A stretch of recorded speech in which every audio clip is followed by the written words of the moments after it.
How do we evangelize that 10%? Because we come from a lot of different backgrounds, a lot of Novus Ordo, some Protestant, some even atheist. So we want to grow this remnant, that includes a lot of family and friends. What's the best way to do that? I mean, again, first and foremost, make that an intention in your prayer. I mean, definitely pray for that. I mean, pray for the conversion of souls. And you can be specific. I mean, family members, friends, I mean, if there's a particular couple that that goes to Novus Ordo and you think they're particularly devout, I'd say, pray for them by name. So definitely pray for them. And then look, I mean, I think the two big things are you do the very best to live a holy life. Because ultimately what's going to bring about change is God's grace, not us. And so the way God's grace is going to work most effectively is through pure hearts. Again, that's why devotion to the Immaculate Heart of Mary is so important. Our hearts are supposed to be made like unto hers. She's obviously the most powerful intercessor. I mean, basically,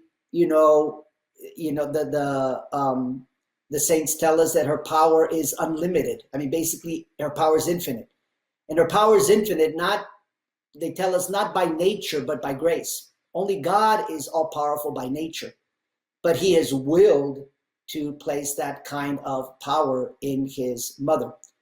But again, she's so powerful because she's got a completely pure heart. And by that, I mean completely set on God and completely set on giving glory to God, to loving God, to believing in God, to hoping in God, to adoring God.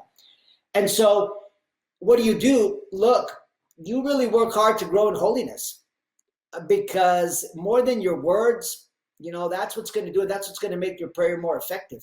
I mean, if we had more saints right now in the church, we'd have more conversions because if, those saints are pure channels of God's grace. And God's grace is what's going to bring about the conversion. So I'd say, look, it's really important that you do your best to grow in holiness. You make sacrifices, pray, fast.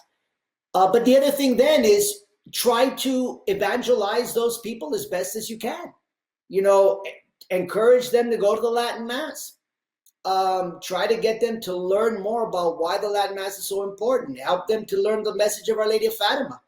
I mean, that's why, for example, I think you can get a lot of really good information on a lot of topics, like from the Fatima Center. And, there are other good, I would say other good, there are other good, Catholic, authentic Catholic, let's say sources out there to learn your faith better, to understand better what's going on in the church. Like, for example, examples like the Remnant newspaper. I don't know how many of you know the Remnant newspaper, but it's a good newspaper. Not the only one, but it's a good one. And I'd say get people to read it, to go to the website. To go to the good traditional Catholic websites. You just have to try to basically educate them more in the faith, because that's also really important. The more that one learns about even just the whole question of the Mass, the more one is going to be devoted to the traditional Latin Mass. The more one understands what the Mass is, and the more one understands also why the Catholic Mass, the traditional Latin Mass, is the way it is. The more one studies that, and also the more one studies what actually happened in terms of the genesis, the origins of the new Mass. The more one studies that, the clearer it is. That's when it becomes a little bit easier for you to say, I can't follow what let's say, theologically or morally corrupt hierarchy is telling me, because this goes contrary to God and contrary to the Catholic religion. It's difficult, like we said, it's difficult to make that decision. It's never easy, but it becomes a little bit more easy, or it becomes easier when you are seeing more clearly what is really taking place, when you're more grounded in reality than just in all the, again, misinformation, and again, talking about fake media.